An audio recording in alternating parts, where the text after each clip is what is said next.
This toy cost me less than $5.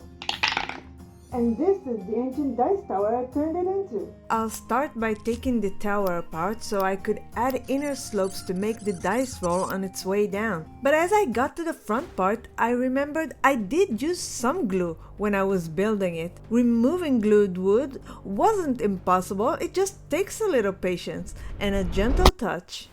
Both attributes I do not have, but luckily this build is going to be covered by bricks and no one will ever know about this.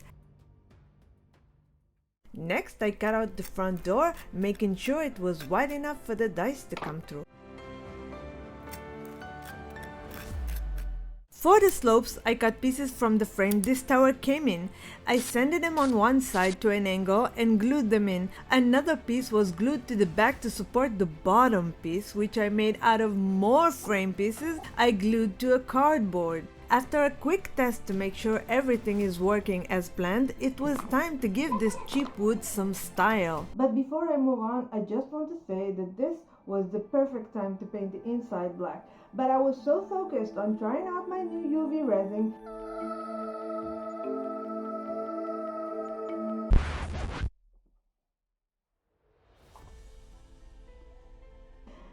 that I didn't even think about it until much later. Now this is dark blue, but I just want to see the shade before I apply it to my work. I'm not putting on a mask because it's just one drop, but please use a mask with resin. Okay. If this is their dark blue, I wonder what their light blue would look like. I glued a piece of plastic sheet around the windows and dripped some blue UV resin into each window and set it to dry.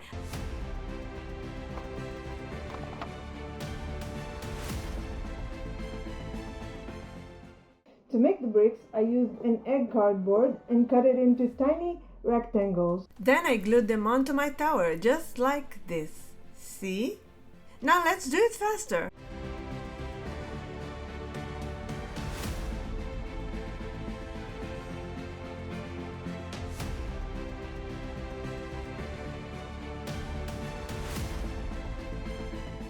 For the middle part, I glued more bricks on both sides of a double-sided tape.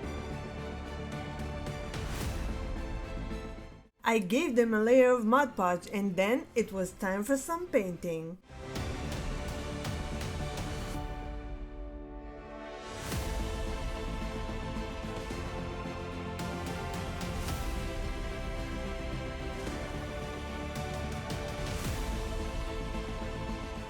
To make the roof, I took the actual roof of the model and glued 4 rows of popsicle sticks on it, and then I painted them in oil burnt umber mixed with linseed oil.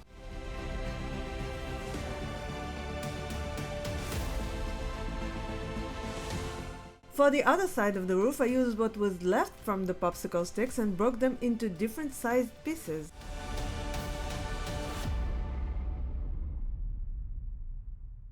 I used some air dry clay to fill in the hole I had left in the front. I applied some glue over it because air dry clay tends to crack and crumble.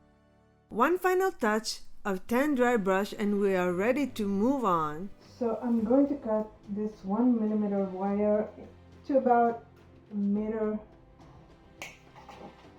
This cutter sucks. Okay, I think it's enough. I don't want to make it too much, like monstrous, or should I make it monstrous? No, I think it's enough. After settling on 6 pieces of wire, I attached them to my electric screwdriver on one side and to the table on the other and powered it. Then I twisted my wire around the tower as best I could. This was not easy or fun since the 6-layer wire had become very hard to manipulate.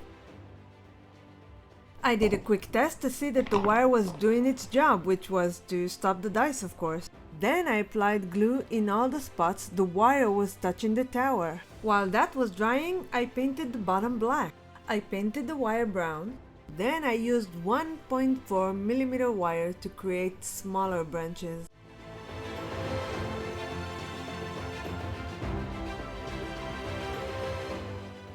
For the leaves, I crumbled some flour foam.